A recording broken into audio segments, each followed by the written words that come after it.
This step is essential to ensure the vapor barrier adheres properly to the roof base. In this video, the roof base is made of OSB boards.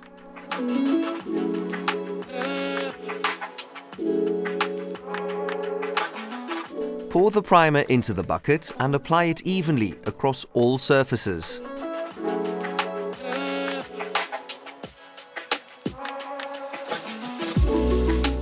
Start with the upstands, working from the top down.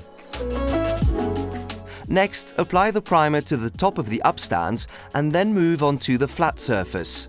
Make sure all surfaces are fully covered.